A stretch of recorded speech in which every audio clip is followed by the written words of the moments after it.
notre invité politique ce matin, c'est David Cormand. Bonjour. Bonjour. Merci beaucoup d'être avec nous, député européen, Europe Écologie Les Verts et auteur de ce livre, Ce que nous sommes, Repères écologistes, c'est aux éditions Les Petits Matins. On va en parler tout au long de cette interview parce que vous abordez beaucoup de sujets dans ce livre. On est ensemble pendant 20 minutes pour une interview en partenariat avec la presse quotidienne régionale, représentée par Fabrice Vesser-Redon. Bonjour Fabrice. Bonjour Oriane, bonjour David Cormand. Bonjour. Fabrice du groupe EBRA, les journaux régionaux de tout l'Est de la France. On va parler évidemment de l'Ukraine, on va parler écologie, on va parler de votre livre, mais d'abord un mot sur la disparition de la reine d'Angleterre, David Cormand, qui aura connu l'arrimage de son pays à l'Union européenne et puis le Brexit. Au cours de son règne, elle était le ciment du Royaume-Uni. Est-ce que vous craignez que sa disparition ait des conséquences sur les relations entre l'Union européenne et le Royaume-Uni ? D'ailleurs, elle est morte en Écosse, qui était... alors, ce n'est pas un pays, puisque ça fait partie de la Grande-Bretagne, mais qui manifeste sa volonté de rester, ou plutôt de revenir dans l'Union européenne. Bon, vous savez, c'est toujours particulier quand il y a le décès, parce qu'elle a connu d'autres choses. La reine d'Angleterre, c'est un règne d'une longévité incroyable. Vous savez, la monarchie, c'est l'idée de la permanence. C'est ça qui fait qu'un peuple s'identifie à son pays, etc. Enfin, pour les pays qui sont des monarchies. Et à la permanence du principe monarchique s'ajoute la permanence de la longueur de son règne. Et je pense que c'est ça qui, quelque part, peut nous toucher. C'est que ça nous renvoie à notre propre finitude. Finalement, même cette permanence-là finit par s'arrêter. Mais vous avez raison de dire que la Grande-Bretagne rentre dans un moment de turbulence. D'abord parce que, y compris la reine, incarnait ça. C'était le Commonwealth, c'est-à-dire c'est une puissance historiquement impériale qui, évidemment... c'est moins le cas. Et au sein même de l'île de Grande-Bretagne, des îles de Grande-Bretagne, il y a la possibilité, notamment suite au départ de l'Union européenne, pas démantèlement, mais qu'un certain nombre de provinces, comme l'Écosse, choisissent l'indépendance. Vous comprenez cet engouement, cette émotion que suscite cette actualité?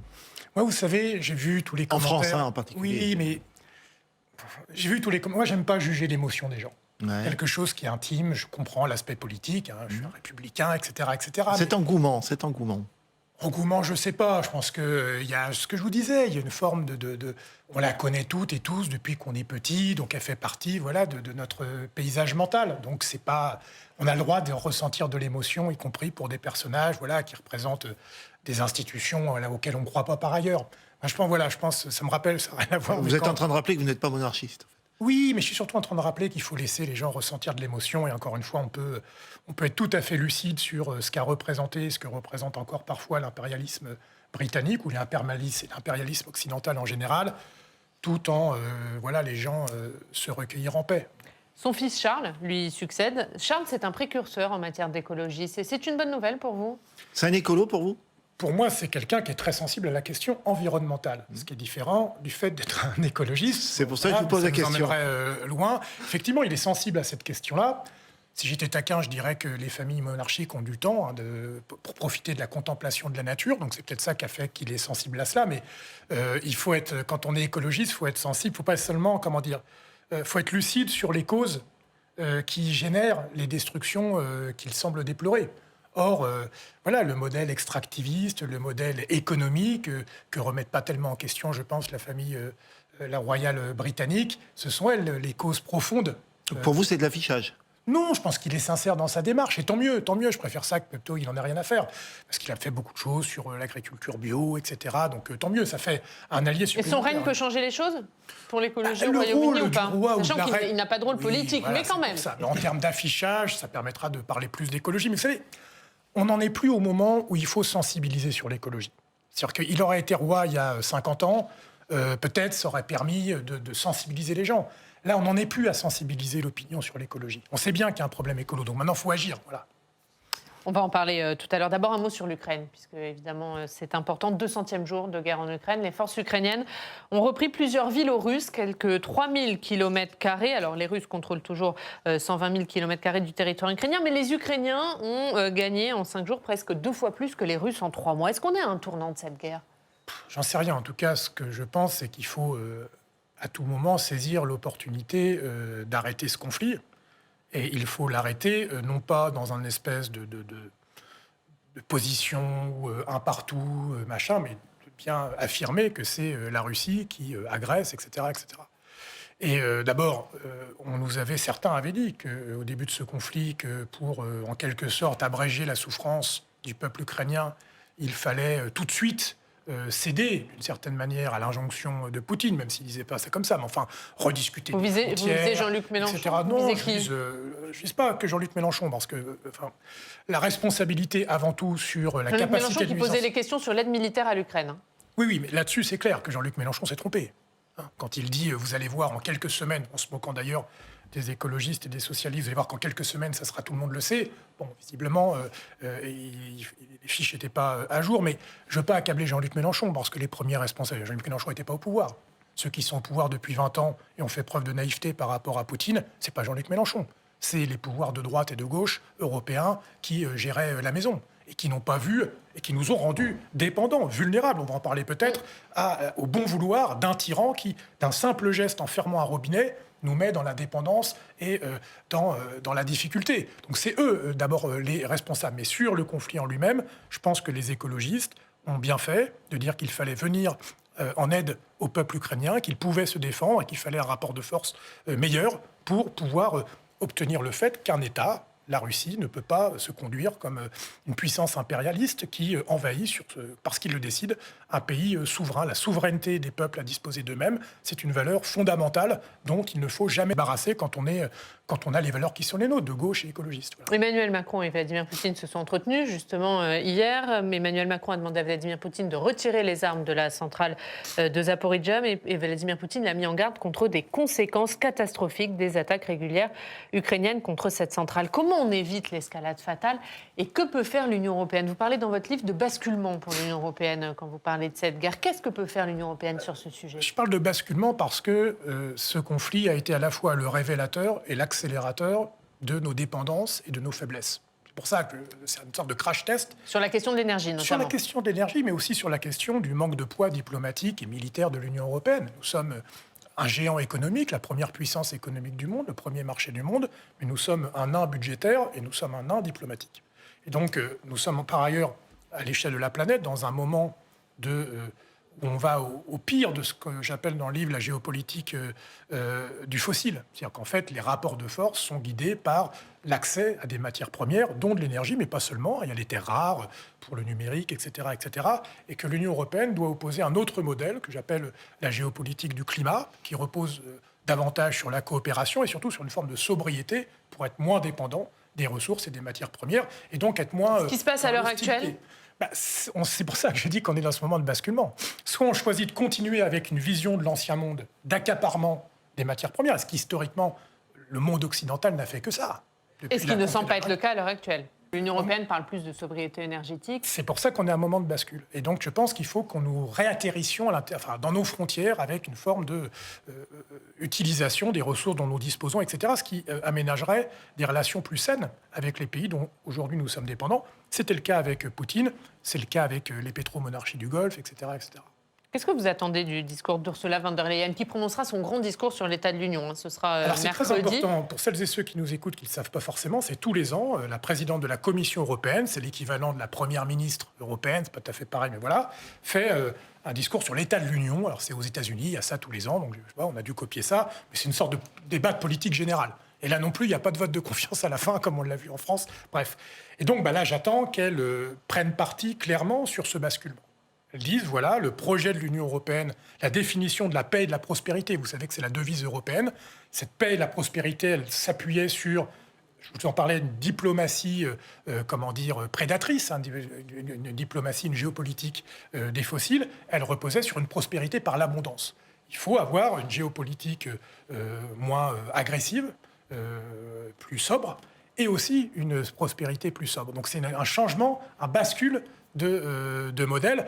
Et ça créera beaucoup d'emplois en réalité. Parce qu'aujourd'hui, le modèle dans lequel nous sommes enchâssés n'est pas à l'avantage du peuple européen. Puisque, vous voyez bien, la production a quitté l'Union européenne. On produit en Chine, y compris, ça nous rend aussi très dépendants. Bref. Donc il y a vraiment un projet politique global pour être plus sobre écologiquement et plus intense en emploi. Vous l'évoquez justement, le progrès. Vous consacrez pas mal de place au progrès dans votre livre. Il faut le freiner, ce progrès ? C'est intéressant la question que vous avez. Moi, je ne crois pas qu'en fait, il faut se mettre d'accord sur qu'est-ce qu'un progrès. Je fais la distinction, mais je ne suis pas pour m'y avoir fait ça, entre l'innovation et le progrès. Ce qui est une innovation ne constitue pas forcément un progrès. Vous parliez tout à l'heure de la centrale en Ukraine sur le nucléaire. Est-ce que le nucléaire constitue une innovation ? Indubitablement. C'est une technologie, à l'époque, en tout cas, qui était une innovation. Est-ce que c'est un progrès pour l'humanité ? J'en doute. J'en doute, parce que les dangers qu'elle entraîne, les risques qu'elle nous font courir, ne sont pas à la hauteur des avantages qu'elle procure. Mais est-ce que cette crise, elle n'est pas en train de marquer le retour en grâce du nucléaire ? Ou l'inverse. Parce que s'il y a une démonstration, vous voyez, là, en Ukraine, ce n'est pas, à ce stade, les armes nucléaires qui constituent une menace, mais bel et bien une centrale. Ce qui se passe en Ukraine, c'est la première fois qu'un pays équipé de centrales nucléaires est le théâtre d'un conflit armé. On voit bien les problèmes que ça pose. Or, nous entrons dans un moment de la politique internationale où les instabilités, comme nous avons vu en Ukraine, vont se multiplier. Quelque part, c'est une opportunité pour passer à autre chose, vous nous dites.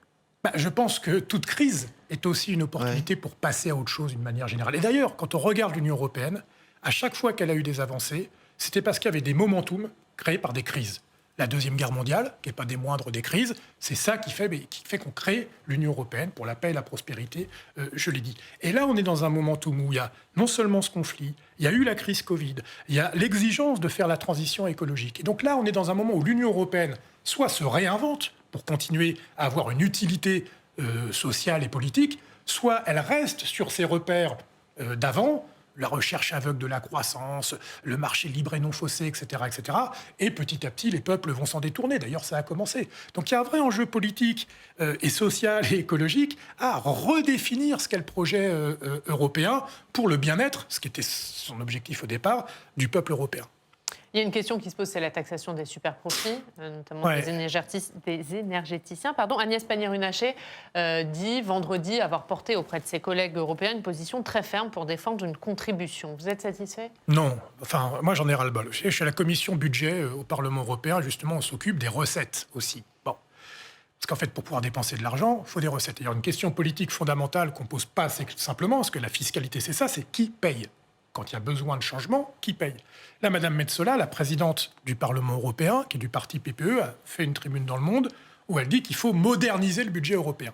Elle, ce qu'elle voit dans la modernisation, c'est uniquement la flexibilité. Moi, je me méfie toujours quand on me dit flexibilité. Ce qu'on a besoin, c'est d'une fiscalité juste. Qui paye ? Or là, déjà, sur le débat, on parle que des super profits. Comme si on allait fiscaliser, et encore, ils ne sont pas tous d'accord pour le faire, une fois, parce que c'est des super profits. Non, il faut sociabiliser les profits.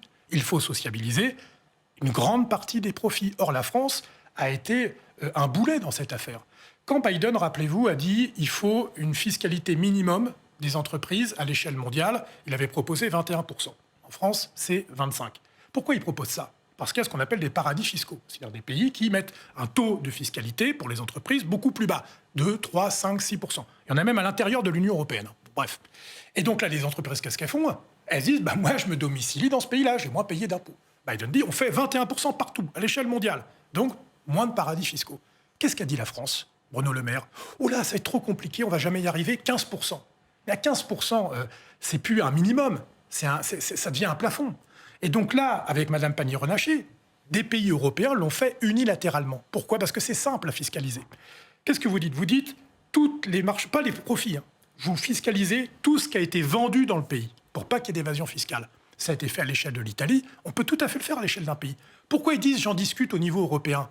Parce qu'elle sait que ça va mettre des mois ou des années à se faire. Parce qu'à l'Europe, pour avoir une fiscalité, il faut se mettre d'accord à l'unanimité. Or, on sait que des pays comme la Hongrie, proches de la Russie, ne le feront pas, pour faire du surtage par ailleurs. Donc en fait, c'est une façon... Elle disait dire que si c'est une contribution, ça pouvait se faire à la majorité qualifiée. C'est pas vrai ? Qu'elle le fasse à l'échelle de la France et qu'elle le porte au niveau européen. Pourquoi ne pas passer par la case ? En France, on va le faire. D'ailleurs, elle serait plus crédible pour le porter au niveau européen.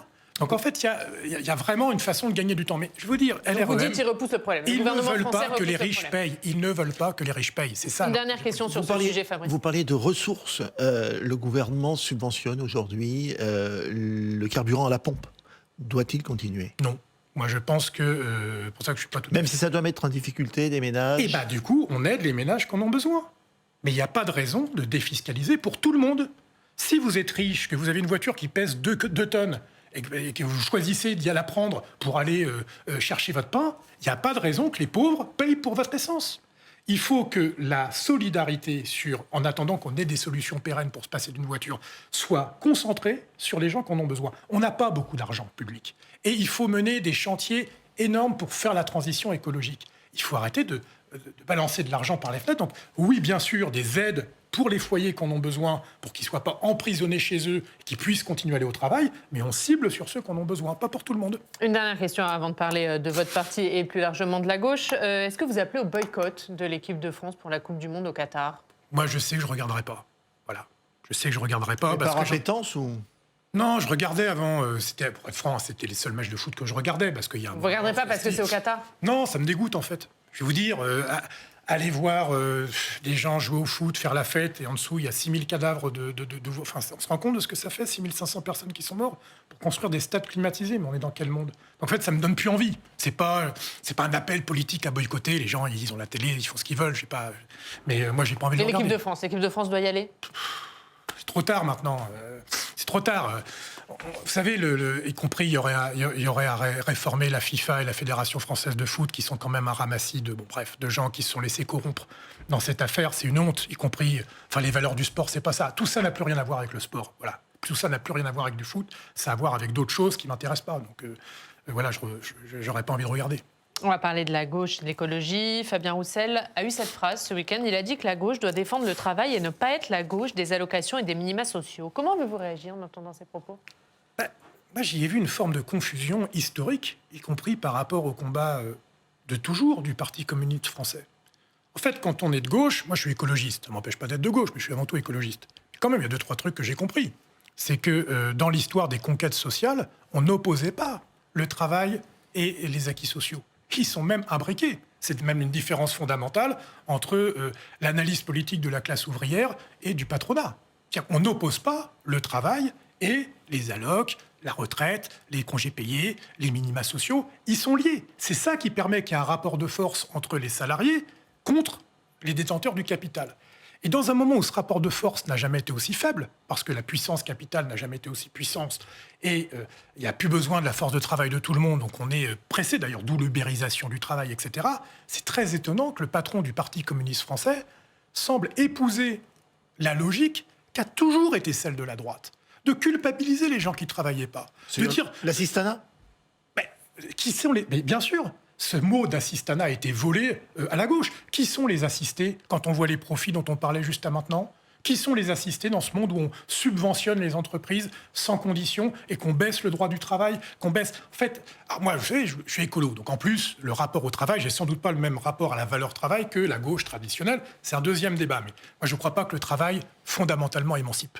Je pense que la vraie vie, c'est pas passer son temps à la gagner. Donc c'est pour ça que je suis pour le partage du travail, le revenu universel, le droit à l'oisiveté, même, figurez-vous. Ça ne veut pas dire que plus personne ne fout rien. Ça veut dire que si on pense vraiment que le travail a de la valeur, on en use avec parcimonie. Voilà. Vous êtes allé voir les communistes ce week-end, à la fête de l'UMA ?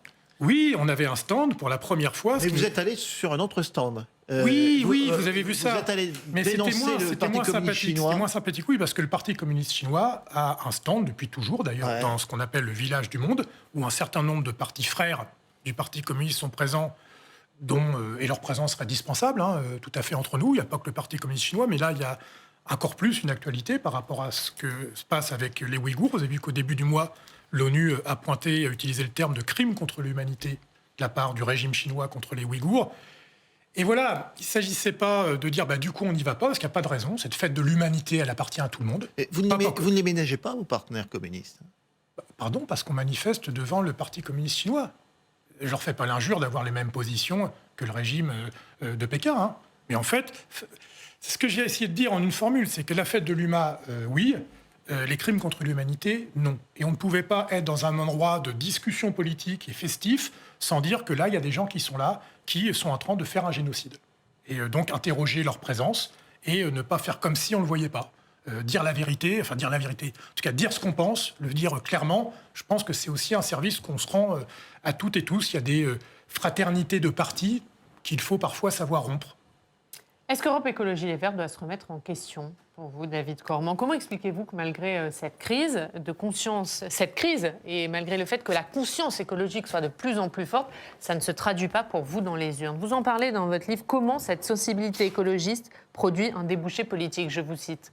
Oui, mais d'abord, il faut toujours se remettre en question par rapport à votre question sur parce que c'est utile. Il y a un paradoxe, c'est que vous venez de rappeler, et je crois qu'il est lié à un élément, c'est quand l'écologie politique naît, à la fin des années 70, puis avec le Parti vert en 1984, on n'imagine pas une seconde qu'on sera au pouvoir. On se dit, on est là pour essayer de mettre sur la table, je vous parlais tout à l'heure de la prise de conscience, pour être lanceur d'alerte, et uniquement lanceur d'alerte. Et au fil du temps, on a gagné une forme de majorité culturelle, pas pour nous, mais sur les questions écologiques. Et donc je pense qu'il faut se remettre en question et de changer d'objet social. L'objet social maintenant de l'écologie politique, c'est de continuer à lancer l'alerte. Et nous le faisons bien. C'est de continuer à participer à des coalitions. Mais c'est surtout s'organiser pour gagner. Or, l'objet parti Europe Écologie Les Verts tel qu'il est calibré aujourd'hui est encore très lié à son histoire d'origine. Donc il faut changer ça. Ça veut dire avoir moins de passion pour les courants. Vous savez, l'émotion, les courants qui régissent tout, en fait, dans ce parti. Ça crée beaucoup de dépenses énergétiques, on parle beaucoup d'efficacité énergétique. Donc là, il y a beaucoup de pertes en ligne où on s'occupe de l'interne plutôt que s'adresser à la société. C'est un problème.